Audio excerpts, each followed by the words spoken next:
ಸಿಕ್ಕಾಪಟ್ಟೆ, ಬಿಕಾಸ್ ನಾನು almost 10 years ಇಂದ ಸಣ್ಣ ವಯಸ್ಸಿಂದ ಇಷ್ಟ 10 years ಇಂದ ಫಾಲೋ ಮಾಡ್ತಿರೋದು. ಎವ್ರಿ ಸಣ್ಣ ವಯಸ್ಸಲ್ಲಿ ಆಳೋದು ನೆನಪಿದ್ದೆ. ನಮ್ಮ ಅಣ್ಣ ಜೊತೆ ಕುತ್ಕೊಂಡು 1 match ಗೆದ್ದಿಲ್ಲ ಅಂದ್ರೆ ಫುಲ್ ಕುತ್ಕೊಂಡು ಆಳೋದು. ನೆನ್ನೆ ಆಫೀಸಲ್ಲಿ ಕುತ್ಕೊಂಡು ಎಷ್ಟು ಪಟಾಕಿ ಹೊಡೆದು ಅಪ್ಪ ಹೇಳಕ್ಕೆ ಆಗಲ್ಲ. ಇವತ್ತು ಫುಲ್ ರಜಾ ಹಾಕಿ, ನಾಳೆ ರಜಾ ಹಾಕಿ ಫುಲ್ ಮಜಾ ಪಾರ್ಟಿ ಮಾಡೋದು. ಮನೇಲಿ ಕೇಕ್ ಎಲ್ಲ ಮಾಡಿ ಬಂದಿದ್ದೀನಿ. ಫುಲ್ ಎಕ್ಸೈಟೆಡ್ ಕಪ್ ನೋಡೋದಕ್ಕೆ ಆಫ್ಟರ್ ಸೋ ಮೆನಿ ಇಯರ್ಸ್. ಇಲ್ಲ 18 years ಇಂದ ವೇಟ್ ಮಾಡ್ತಾ ಇದ್ವಿ. At last we got, so I am very happy. Office ರಜಾ ಹಾಕೊಂಡು ಬಂದಿದ್ದೀನಿ just to see them, so I am very excited for that. ದೀಪ್ಶಿಕಾ.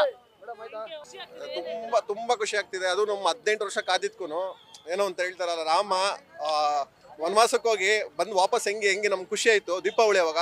ಇದು ಅದೇ ತರ ನಮ್ಗೆ ಒಂಥರ ಈ ಅಯೋಧ್ಯೆಯಲ್ಲಿ ರಾಮ ಹೆಂಗಿದಾನೆ ಹಂಗೆ ನಮ್ಗೆ ವಿರಾಟ್ ಕೊಹ್ಲಿ ಇದ್ದಂಗೆ. ತುಂಬಾ ಖುಷಿ ಇದೆ, ಅವ್ರು ಬರ್ಲಿ ಅಂತ ಕಾಯ್ತಾ ಇದೀವಿ. ಅದಕ್ಕೋಸ್ಕರನೇ. ಅಯ್ಯೋ ಮೇಡಮ್ ಹೇಳೋ ಏನೋ ಬರ್ಸ್ಬಿಡ್ತಾರಲ್ಲ, ಬಾಯಿಗೆ ಹಂಗೆ ಆಗೋಗಿತ್ತು ಕತೆ. ಕಣ್ಣಲ್ಲಿ ನೀರೇ ಬಂದ್ಬಿಟ್ಟಿತ್ತು.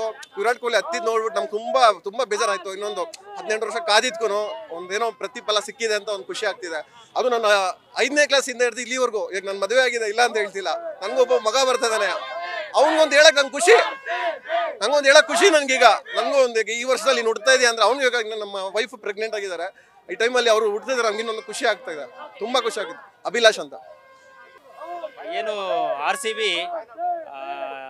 ಈ ಸಲ ಕಪ್ ನಮ್ದೇ ಅಂತೇಳಿ ನಾವು ಏನು ಸ್ಲೋಗನ್ ಕೊಟ್ವಿ, ಅದರ ಪ್ರತಿಫಲ ಇವತ್ತು ನೀಡಿದೆ ಅಂತ ಹೇಳ್ಬೋದು. ಯಾಕಂದ್ರೆ ಸುಮಾರು 18 ವರ್ಷಗಳಿಂದ ಕಾದಿ ಪ್ರಯತ್ನ ಪಟ್ಟಿದ್ದ ಒಂದು ಪ್ರಯತ್ನದವಾಗಿ ಇವತ್ತು ಪ್ರತಿಫಲ ನೀಡಿದೆ.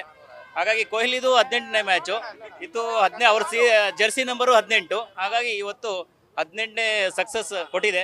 ಈ ಪ್ರತಿಫಲನ ನೋಡ್ತಾ ಇದೀವಿ. ಇವತ್ತು ನೋಡೋಕ್ಕೆ ಒಂದು ಅವಕಾಶ ಆಗ್ತಾ ಇದೆ, ಸಂತೋಷ ಆಗ್ತಾ ಇದೆ. Thank you. Super sir. ಇಷ್ಟು ವರ್ಷ ನಾವು ಈ ಸಲ ಕಪ್ ನಮ್ದು ಅಂತ ಹೇಳ್ತಾ ಇದ್ವಿ. ಇವಾಗ ಈ ಸಲ ಕಪ್ ನಮ್ದೇ. ಜೈ RCB. ನ್ಯೂಸ್ ಫಸ್ಟ್, ನಿರ್ಭೀತಿಯಿಂದ ನಿಮ್ಮ ಪರವಾಗಿ.